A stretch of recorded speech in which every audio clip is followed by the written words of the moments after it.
Pour ce que l'Esprit veut nous donner ce matin, je vais vous inviter à tourner dans les Proverbes au chapitre 13. On va lire du verset 13 au verset 16. Dans le livre des Proverbes, chapitre 13, verset 13 au verset 16.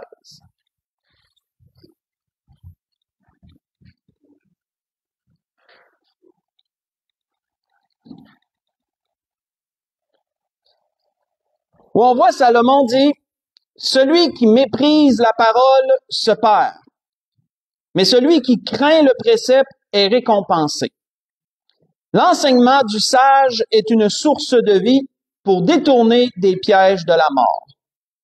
Une raison saine a pour fruit la grâce, mais la voie des perfides est rude. Tout homme prudent agit avec connaissance, mais l'insensé fait étalage de sa folie. » On va arrêter ici. Quand je lisais ces choses, frères et sœurs, pour savoir ce que l'Esprit veut nous donner ce matin et que je suis tombé dans ce passage, l'Esprit a,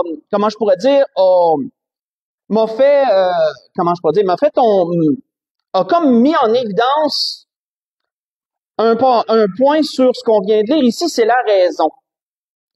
Quand il est dit au verset 15, « Une raison saine a pour fruit la grâce ». Ici, Salomon, et la raison n'est pas seulement mentionnée ici, c'est un sujet qui est abondamment mentionné dans les Proverbes, mais ici, Salomon veut nous faire réaliser à quel point la raison est importante dans la vie humaine. Parce que Dieu a doté les êtres humains d'une faculté merveilleuse qu'aucune autre créature sur terre n'a, c'est celle de la raison. C'est une faculté qui nous permet de quoi? Selon le dictionnaire, c'est une faculté intellectuelle par laquelle l'homme connaît les choses, juge les choses et se conduit. La raison, frères et sœurs, elle nous permet beaucoup de choses. On s'en rend pas compte, parce que c'est comme machinal et c'est naturel, mais la raison, c'est elle qui nous permet de réfléchir. La raison, c'est elle qui nous permet de discerner les choses. Et la raison, c'est elle qui nous permet d'apprendre aussi les choses. Tout ce qu'on peut faire dans une journée, la raison, elle est constamment utilisée dans toutes ces choses-là pour une façon ou pour une autre. Et on voit que Salomon, ce qu'il désirait, c'est démontrer à ses lecteurs comment la raison a besoin d'être saine pour être capable de bien se diriger dans la vie, pour être capable de récolter les fruits de la grâce qui viennent de Dieu. On voit que dès le commencement des Proverbes, la raison était déjà un des points principaux que Salomon voulait relever et voulait nourrir. Il voulait nourrir, frères et sœurs, qu'il voulait enrichir, qu'il voulait diriger à travers ses enseignements. On voit, faites juste écouter, que Salomon disait ceci. Il disait, « Mon fils, n'oublie pas mes enseignements et que ton cœur garde mes préceptes, car ils prolongeront les jours et les années de ta vie et ils augmenteront ta paix. Que la bonté et la fidélité ne t'abandonnent pas. Lis-les à ton cou, écris-les sur la table de ton cœur. Tu acquerras ainsi de la grâce et une raison saine aux yeux de Dieu et des hommes. » Voyez cela dans les Proverbes, chapitre 3, j'ai lu verset 1 au verset 4. Où Salomon, dès le début de ses enseignements, met en évidence que Dieu veut, par sa parole, par ses enseignements, justement, nous donner une raison saine. Parce qu'une raison saine va nous ouvrir les portes des grâces de Dieu et aussi des grâces de ceux qui nous entourent également. Et on voit que avec une raison saine s'accompagne ce que Salomon avait dit précédemment dans ce que je vous ai lu, la bonté, la fidélité,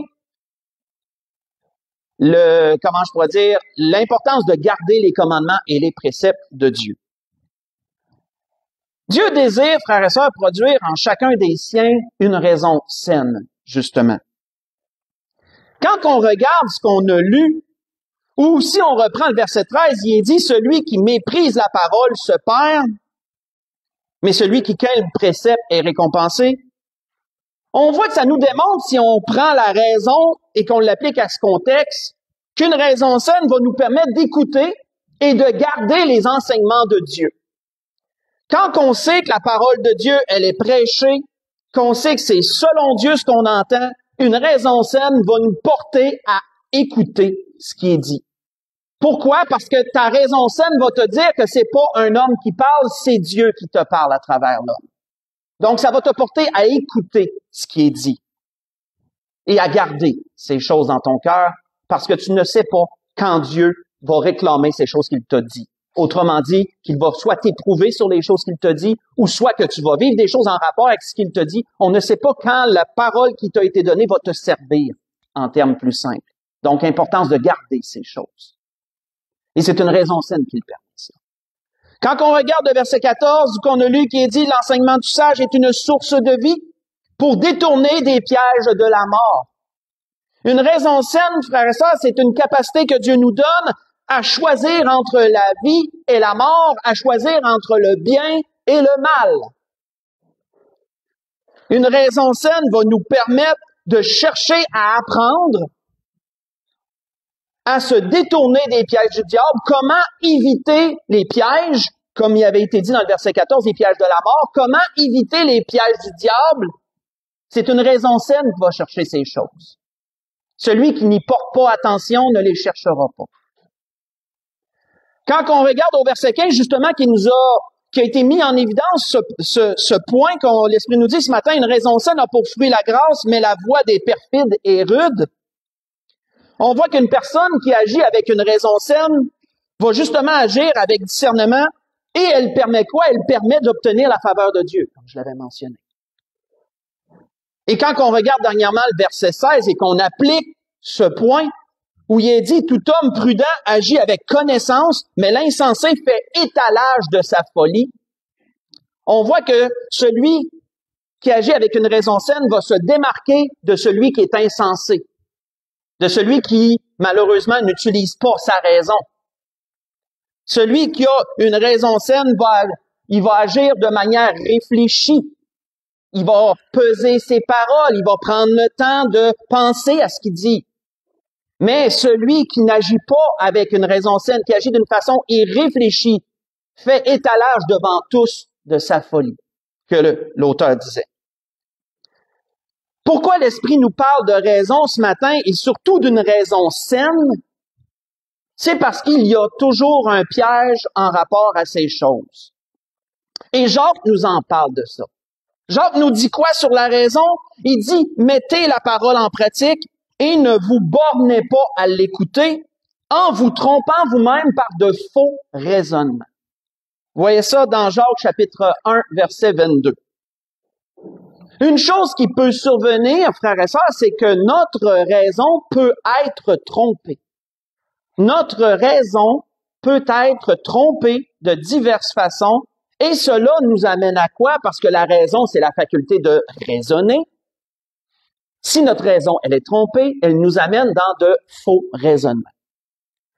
Et quand on tombe dans des faux raisonnements, on tombe dans des voies qui peuvent être dures, qui peuvent être rudes et qui peuvent nous éloigner de Dieu et de sa volonté. L'Esprit veut nous montrer ce matin ces choses et c'est ce sujet que l'Esprit veut nous apporter pour les besoins qu'on a. Et on va aller voir un exemple. Et dans cet exemple, c'est un exemple que vous connaissez sans doute bien pour la plupart, mais cet exemple démontre tellement bien ce point que l'Esprit veut nous dire ce matin. Et cet exemple se trouve dans les Nombres au chapitre 13, si vous voulez y tourner avec moi. Dans les Nombres au chapitre 13. Dans cet endroit, et le contexte qu'on va lire est bien regardé, nous voyons ce principe s'appliquer. Une raison saine pour certains et un faux raisonnement pour d'autres. Dans les Nombres, au chapitre 13. Si on lit premièrement le verset 1 et 2 pour planter le contexte dans lequel on est, il est dit, l'Éternel parle à Moïse et dit, « Envoie des hommes pour explorer le pays de Canaan, que je donne aux enfants d'Israël. Tu enverras un homme de chacune des tribus de leur père. Tous seront des principaux d'entre eux. Si on saute ensuite au verset 25 et qu'on lit jusqu'au verset 33, on voit qu'il nous est dit, « Ils furent de retour de l'exploration du pays au bout de 40 jours. » Donc, on fait une petite pause ici. Le peuple est délivré de l'esclavage de l'Égypte par la main puissante de Dieu. Les 10 plaies d'Égypte, vous connaissez. Ils ont pu traverser les eaux de la mer Rouge à sec. Dieu manifeste sa puissance, leur ouvre les eaux de la mer Rouge, ils traversent à sec comme dans un désert, qu'il est dit dans les psaumes. On voit qu'ensuite la mer, Dieu referme la mer sur les Égyptiens qui tentent de faire la même chose, pour démontrer que les grâces que Dieu accorde aux siens, il ne les accorde pas nécessairement aux païens. Dieu fait une distinction entre les deux. Et ils sont délivrés. Ensuite, Dieu les amène au mont Sinaï, là où il se rencontre personnellement avec eux et leur donne les 10 commandements et toutes les lois et tous les préceptes pour bâtir le culte qui doit être mis en place pour adorer Dieu. Et ensuite, Dieu les amène aux abords de la terre promise. La terre qu'il avait promis à leur père depuis les temps très anciens, Abraham, Isaac, Jacob, etc.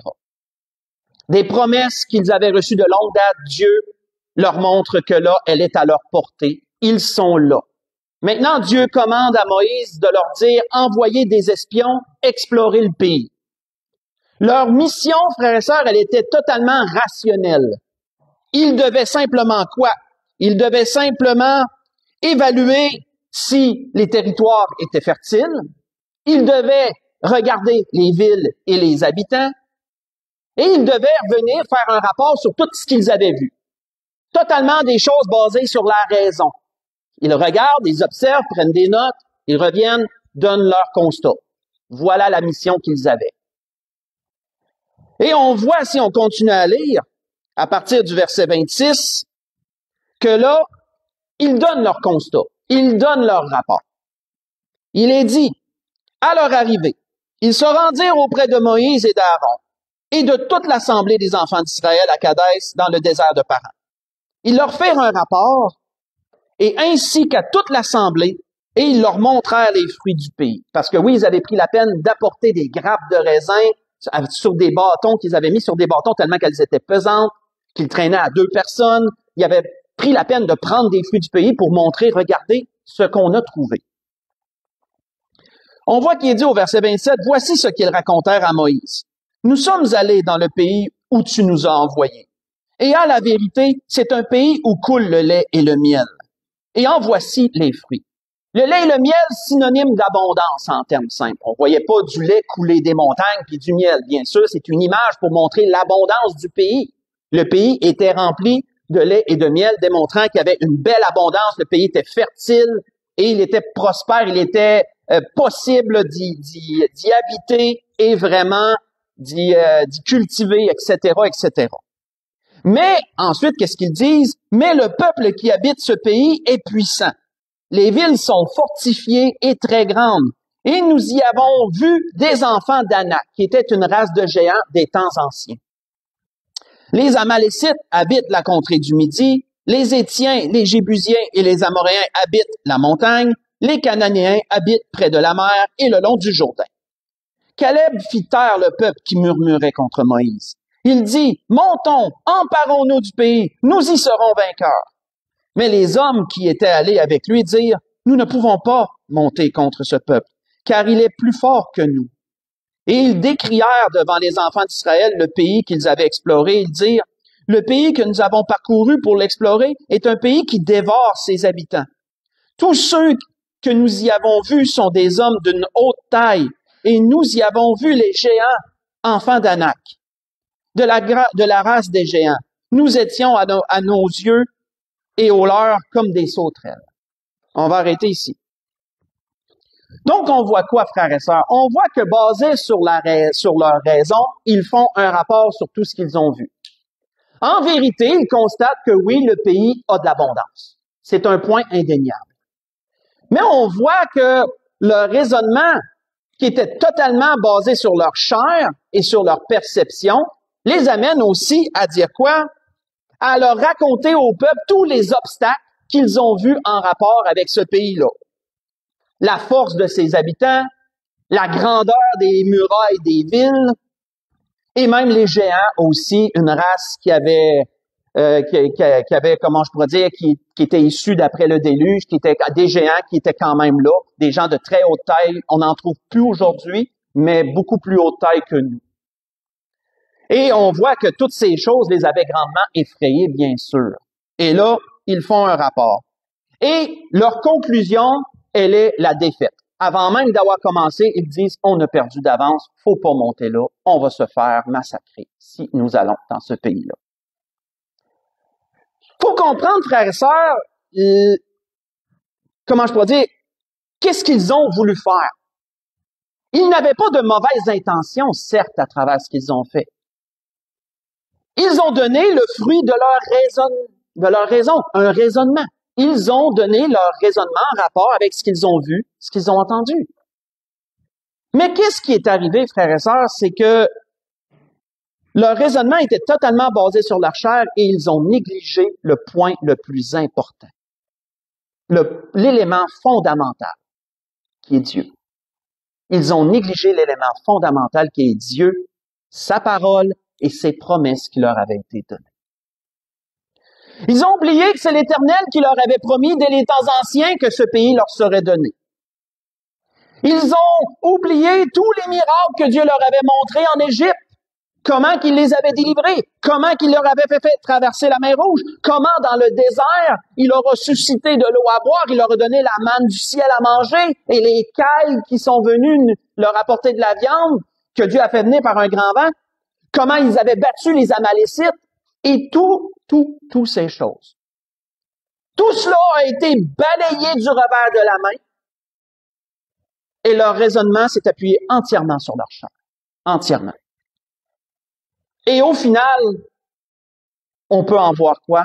On peut en voir qu'ils ont découragé, ils ont mis à terre tout un peuple en entier avec leur faux raisonnement. Pourquoi leur raisonnement était-il faux? Parce qu'il excluait Dieu de l'équation, justement.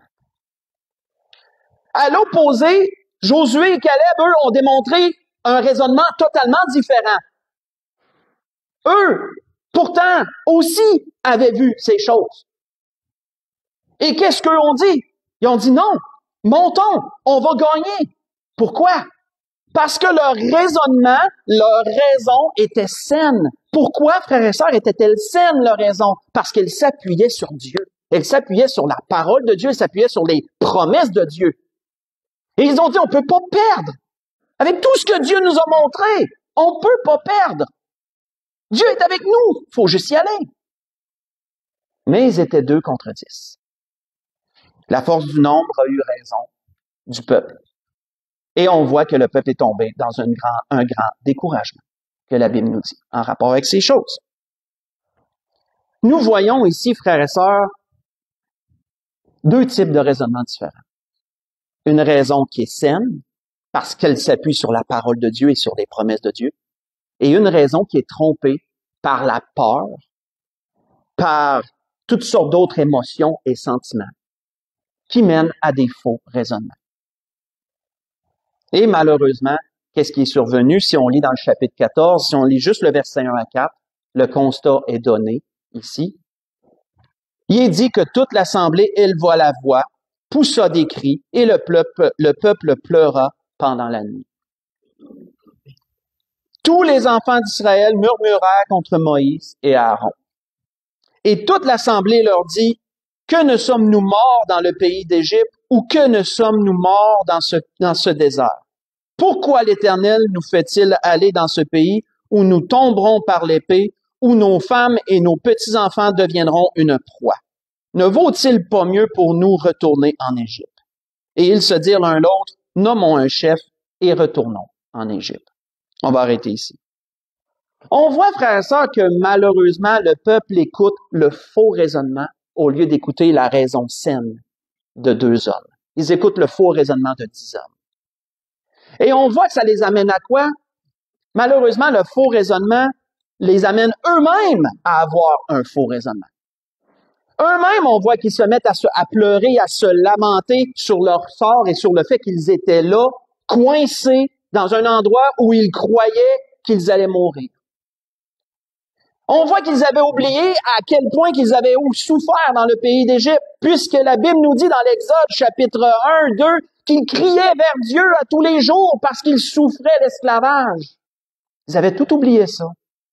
Là, tout d'un coup, ils étaient même prêts à rebrousser chemin et à même aller supplier les Égyptiens de les reprendre comme esclaves. Après toutes les délivrances que Dieu leur avait données. On voit que leur faux raisonnement leur a amené à exagérer le danger. Puisque là, il n'y avait rien d'arrivé, puis ils disaient tout de suite, c'est sûr qu'on meurt par l'épée, et même nos enfants vont devenir des proies. C'est de la projection, ça, frère. On appelle ça de la projection. Pourquoi? Parce qu'il n'y a rien d'arrivé. Mais tu penses déjà à un avenir potentiel qui probablement ne se passera même pas comme toi tu l'envisages. Qu'est-ce qui fait faire ça? C'est des faux raisonnements qui font faire ça. Un faux raisonnement va t'amener à faire des fausses projections. Comme si tu connaissais l'avenir que Dieu seul a le pouvoir de connaître. Tu peux pas. Mais les faux raisonnements nous amènent dans beaucoup de choses, frère et sœur. On voit que leur raisonnement, leur faux raisonnement a été dominé par la peur, a été dominé par l'incrédulité, puis pas par la foi. Parce qu'il faut comprendre une chose à propos de la foi, frère. On en parle souvent, mais la foi va émerger d'une raison saine. Quand quelqu'un a une raison qui s'appuie sur la parole et les promesses de Dieu, c'est un terreau fertile pour avoir la foi. Pourquoi? Parce qu'avoir la foi, c'est de croire sans voir les promesses de Dieu, justement. Sans avoir déjà vu les choses s'accomplir, tu y crois comme si elles étaient déjà accomplies avant même qu'elles se soient produites. Mais pour avoir la foi, pour avoir une foi ferme, tu dois avoir une raison saine. Parce que la foi va se nourrir de ça, elle va émerger de la raison. Et ça, frère et sœurs, c'est une chose qu'on voit dans la parole de Dieu, on la voit. Ce fait-là, on le voit. Ici, on le voit malheureusement dans un mauvais sens. Dans le sens que c'est le faux raisonnement qui a remporté sur la raison saine et la foi. Le peuple est tombé dans l'incrédulité par rapport aux promesses de Dieu. Et ça l'a amené malheureusement sur eux des conséquences. Ça l'a amené malheureusement sur eux un châtiment de la part de Dieu. Parce qu'au final, Dieu les a retournés dans le désert, puis il leur a dit, ça a pris 40 jours à explorer le pays, mais vous allez errer pendant 40 années dans le désert. Puis toute la génération qui a murmuré, je vais la faire mourir dans le désert, puis vos enfants que vous avez dit qu'ils seraient une proie, mais c'est eux qui vont revenir, puis c'est eux qui vont la conquérir, la terre promise. Parce que Dieu peut absolument tout, et Dieu, non, il n'y a rien d'impossible pour Dieu. Et le peuple a dû vivre les conséquences de leur faux raisonnement, malheureusement. On voit que, si vous voulez lire durant la semaine ces choses que je viens de vous résumer, vous allez les voir dans le chapitre 14, mais verset 28 jusqu'au verset 35, si vous voulez prendre ça en note et vous voulez le relire durant la semaine. Un autre endroit que je vous invite à lire, on n'ira pas, mais je vous invite à lire aussi dans Jérémie chapitre 42 et Jérémie chapitre 43 parce que c'est un autre exemple qui donne à peu près le même constat. Où après que Nabuchodonosor a conquéri le territoire d'Israël et a amené en captivité les enfants d'Israël, un reste a été laissé dans les ruines de Jérusalem et des territoires environnants, et Jérémie le prophète est au milieu d'eux. Et le reste du peuple, Dieu, ils ont dit qu'est-ce qu'on doit faire. Ils ont dit à Jérémie, qu'est-ce qu'on doit faire? Dis-nous quoi faire. Interroge Dieu, puis dis-nous ce qu'on doit faire, on va le faire. Et le prophète interroge Dieu et Dieu dis-leur, restez en Égypte. Excusez-moi. Restez là. Restez sur le territoire. Restez dans les ruines. Je vais permettre qu'il vous arrive rien. Nabuchodonosor, je vais même tourner son cœur vers vous. Il va être bienveillant après avoir fait du mal. Il va être bienveillant. Restez là simplement. Et on voit que même malgré que Dieu les a rassurés par son prophète qui leur a dit sa volonté, qu'est-ce que le peuple a fait? Vous allez le voir, il a tombé dans un faux raisonnement. Ils ont dit, on est dans les ruines, on est vulnérable, tout le monde peut nous attaquer, on n'a pas de ville, on n'a pas de mur pour se protéger. On est bien mieux d'aller en Égypte, d'aller se réfugier là-bas. Et le peuple, c'est ce qu'il fait. Et ça l'amène sur eux, la guerre, la ruine, etc. Toujours à cause des mêmes choses, ils ont manqué d'avoir un sain raisonnement, d'avoir une raison saine, ils sont tombés dans un faux raisonnement. Pourquoi? Parce que Dieu a été éliminé de l'équation. Et ça, frères et sœurs, pour celui qui marche avec le Seigneur, pour celui qui a une relation avec le Seigneur, c'est absolument pas envisageable de laisser Dieu en dehors de l'équation. Jamais, jamais, au grand jamais. Dieu n'a pas seulement pourvu à sauver nos âmes à travers Jésus-Christ, Dieu nous a pas seulement délivrés de la mort et de l'enfer, de la condamnation éternelle, pour ensuite te dire, ben je te regarde aller, demande-moi plus rien, je t'accompagne plus, je te protège plus, demande-moi plus rien, vis, puis fais ton possible. Jamais Dieu nous a dit ça. Dieu, au contraire, nous a laissé des promesses. Il dit, je serai avec toi. Je vais être toujours avec toi. Tu es mon enfant, tu es la prunelle de mes yeux. À partir du temps que tu m'as donné ta vie, je vais être avec toi. J'habite dans ton cœur par le Saint-Esprit. Je t'accompagne partout, à tous les jours, tout le temps. Mais laisse-moi surtout pas en dehors de l'équation. Quand je te parle, écoute-moi. Quand je t'enseigne, apprends de ce que je te dis. Et Dieu dit, si tu agis comme ça, tu vas avoir une raison saine. Tu vas pouvoir discerner le bien et le mal. Tu vas pouvoir éviter les pièges que le diable met sur ta route. Tu vas pouvoir le vaincre. Même, tu vas lui résister, tu vas le vaincre par la foi. N'est-ce pas, frères et sœurs, ce que Dieu veut pour chacun d'entre nous? Bien sûr. Dieu veut nous donner une raison saine, frères et sœurs. Parce que quand on tombe dans un faux raisonnement, mais il y a toujours le diable qui est là-dedans puis qui a manipulé des choses. Et là, ensuite, ça nous amène dans beaucoup de problèmes et beaucoup de maux. Et c'était ce que l'Esprit voulait nous rappeler ce matin. On voit que les histoires que je vous ai résumées, l'histoire qu'on a vue et l'histoire que je vous ai résumée, se rapportent bien à ce que Salomon disait à propos de la raison. À toutes les fois qu'on ne considère pas Dieu, qu'on ne considère pas sa parole, on tombe dans des faux raisonnements. Pourquoi? Parce qu'on s'appuie sur notre raisonnement charnel à nous seuls. On s'appuie sur notre chair et on pense que ça va être suffisant. Ça ne sera pas suffisant. Le diable est beaucoup trop puissant pour que notre chair soit suffisante. Notre raison humaine soit suffisante. Elle ne peut pas l'être face au diable. Impossible. Mais avec Dieu, notre raison peut être saine. Et là, il est possible d'avoir la foi. Comprenons ce que l'Esprit nous dit ce matin, frères et sœurs. Pour conclure, on va retourner dans les Proverbes et on va aller voir dans le chapitre 22 des Proverbes cette fois-ci. On va conclure là dans les Proverbes, chapitre 22. Proverbes, chapitre 22. Verset 17 au verset 21.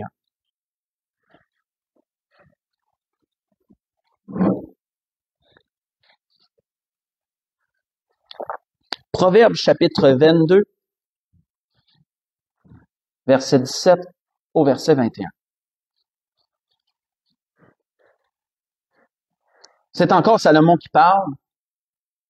Et Salomon dit, « Prête l'oreille, écoute les paroles des sages. Applique ton cœur à ma science. Car il est bon que tu les gardes au-dedans de toi et qu'elles soient toutes présentes sur tes lèvres, afin que ta confiance repose sur l'Éternel, frère et sœur, pas sur ta chair, pas sur tes peurs ou tes inquiétudes ou toutes sortes de choses. Non, c'est pas sur ça que ta raison doit reposer. Elle repose sur l'Éternel.